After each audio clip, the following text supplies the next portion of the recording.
Bonjour à tous, c'est Venus Mechatronic. Je suis très content de vous retrouver aujourd'hui pour cette nouvelle vidéo où on va parler des CBDC. Pensez à mettre un petit pouce bleu et à vous abonner à la chaîne si vous n'êtes pas abonné. Et je vous rappelle que vous pouvez me soutenir en cliquant sur le bouton rejoindre sous la vidéo. Vous aurez certaines de mes vidéos en avance. Alors, aujourd'hui, on va parler des CBDC. Alors, qu'est-ce que c'est ce machin? Les CBDC, c'est littéralement, ça veut dire Central Bank Digital Currency.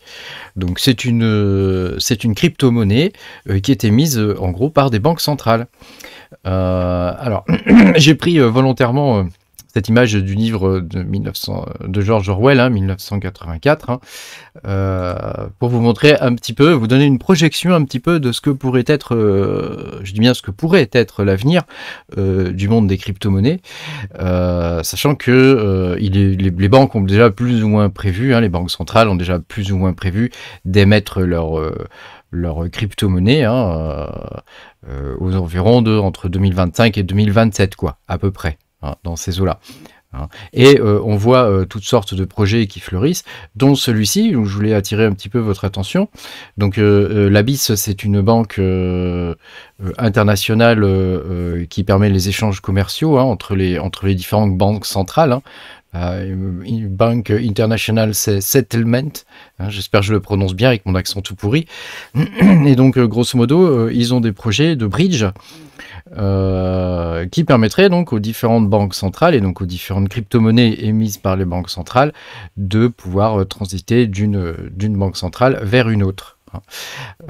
Donc c'est un projet qui a l'air intéressant comme ça, mais quand on creuse un petit peu de plus près, on s'aperçoit que malheureusement ce système il prévoit grosso modo le fait que nous n'aurions plus nos comptes bancaires dans des banques de détail, dans des banques classiques, dans des banques commerciales, mais on serait directement dépendant de la banque centrale. Voilà. Donc l'idée, ça serait qu'on ait tous un compte directement à la banque centrale et plus dans les petites banques de détail comme on a aujourd'hui. Alors qu'est-ce que ça signifie? Ça signifie que ces crypto-monnaies-là, elles ont ils l'ont déjà dit, ils s'en cachent pas, elles ont des particularités, comme le fait qu'elles soient programmables. Donc là, on rejoint un petit peu ce qu'on connaît avec Ethereum, mais il y a quand même de nettes différences. C'est-à-dire que par exemple, elles pourraient avoir une date de péremption. Donc on serait obligé de dépenser notre argent au bout d'un moment, sinon la monnaie se burn automatiquement. Donc il ferait ça par exemple pour faciliter les échanges et éviter qu'on accumule, qu'on soit capitaliste, quoi, qu'on accumule des coins, quoi. En gros, voilà. Et puis il pourrait aussi, en fonction de notre score carbone, je vais vous montrer ça un petit peu plus loin dans la vidéo. Il pourrait aussi, en fonction de notre score carbone, nous empêcher de dépenser notre argent. Dans le sens où, par exemple, si on avait un mauvais score, donc c'est une sorte de crédit social au final, l'exemple c'est la Chine, je pense, là-dedans, on serait obligé, pour le coup, de ne pas pouvoir dépenser nos sous si on avait un mauvais score carbone. Par exemple, nous, mineurs, qui minons de la crypto-monnaie, on aurait probablement un mauvais score carbone, du fait que on utilise pas mal pas mal, ça reste relatif, c'est pas plus qu'un radiateur au final, mais voilà, on pourrait être classé dans les mauvais utilisateurs d'électricité, des consommateurs inconscients, et on pourrait être passible de sanctions directement depuis la banque centrale qui bloquerait nos crypto-monnaies et nous empêcherait par exemple d'aller faire nos courses, faire le plein, etc., ou qui pourrait choisir quel type de dépenses on peut faire. Voilà. Donc il y a beaucoup de données là-dessus. Je veux dire, il y a juste à regarder sur le web. Alors c'est vrai que les articles sont pas toujours très simples à lire. Ils sont souvent écrits dans un article, dans un système un peu technique, quoi. Mais bon, l'idée c'est de pouvoir décrypter un peu tout ça, et c'est aussi le but de ma vidéo, c'est de vous montrer aussi que voilà, ils veulent placer une sorte de taxe carbone. Donc ça, probablement, ça va se faire avant les crypto-monnaies, avant les CBDC, mais ça pourrait leur donner un moyen de contrôle très important. Et on peut voir même que sur le site du World Economic Forum, on trouve, des exemples d'applications, hein, par exemple, où on voit combien d'énergie on a dépensé, combien il nous reste de crédit d'énergie à dépenser. Hein. Et il faut voir que, par exemple, en Angleterre, certains utilisent... alors, c'est ce que j'ai compris, hein, je peux peut-être me tromper, hein, mais il y en a qui ont des compteurs électriques qui se rechargent avec une carte de chargement. Hein, comme on a nous pour certains téléphones, quoi. Donc ils doivent recharger leur compteur avec cette carte. Hein. Et donc là, ça serait une extension en fait de ça. Hein.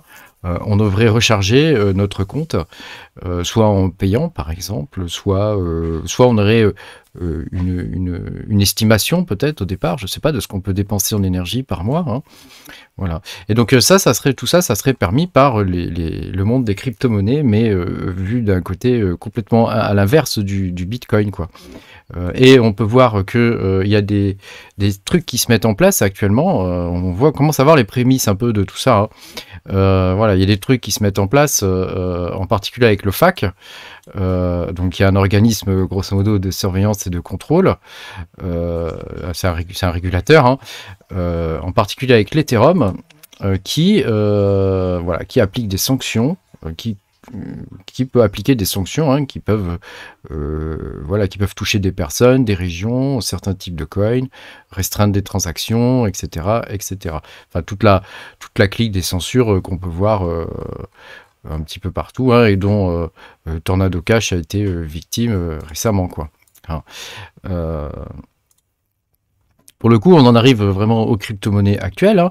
On peut voir qu'il y a une mainmise sur certaines crypto-monnaies, hein, qui sont quand même très très importantes, hein, comme l'Ethereum, où on voit que au niveau de l'Ethereum, il y a vraiment une volonté de centraliser l'Ethereum, hein, donc de changer son consensus. Hein, donc ça, c'est déjà quelque chose qui est déjà fait. Hein. Alors ils nous ont vendu ça comme quelque chose d'écologique. Ma foi, pourquoi pas. Mais derrière, on voit bien qu'il y a une véritable volonté de centraliser et de contrôler via certains logiciels, hein, les nœuds Ethereum. Hein. Et donc on peut voir que tout ça avance, hein, petit à petit. Hein. Voilà, j'ai noté différents articles. Hein, donc fusion Ethereum, c'est The Merge, hein, la voie de la centralisation. Donc évidemment que c'est la voie de la centralisation. Et pour le coup, qu'est-ce qui nous reste à nous pour contrer tout ça? Il nous reste les crypto-monnaies qui sont véritablement décentralisées.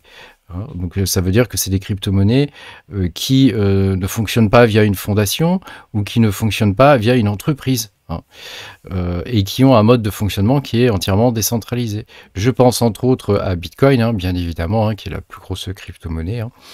Voilà, on voit qu'il y a des tentatives en ce moment d'attaque sur le Bitcoin, hein, en particulier de Vitalik Buterin, qui disait l'autre jour qu'il aimerait bien que le Bitcoin passe au proof of stake. Hein. On se demande pourquoi. On se demande pourquoi. Voilà. Bon, moi l'idée c'est pas de jeter la pierre à tout ça, hein, c'est simplement de vous énoncer des faits que j'ai notés petit à petit. Je me rappelle, j'avais des discussions il y a 2 ou 3 ans sur certains Discord avec d'autres gens passionnés de crypto-monnaies, et ces gens-là me disaient que leur plus grande crainte était que les crypto-monnaies soient utilisées au niveau des banques centrales. Hein, puisque au niveau des banques centrales, ça permet de faire tout et vraiment tout et n'importe quoi. Déjà, quand on voit aujourd'hui comment certaines banques traitent leurs clients, on a le droit de se demander ce que ça peut donner au niveau d'une banque centrale, hein, le manque d'humanité qu'il pourrait y avoir derrière tout ça, quoi. Voilà. Bon, c'était simplement un petit billet d'humeur, hein, que je voulais poster aujourd'hui. Voilà. Dites-moi vous ce que vous pensez un petit peu de tout ça. Hein, si vous avez d'autres arguments en faveur des CBDC, moi je suis preneur. Hein, je ne demande qu'à apprendre. Voilà. Vous pouvez mettre tout ça dans les commentaires, bien évidemment. Merci d'avoir regardé cette vidéo. Pensez à mettre un petit pouce bleu et à vous abonner à la chaîne si vous n'êtes pas abonné. Et puis à bientôt pour de nouvelles aventures. Salut!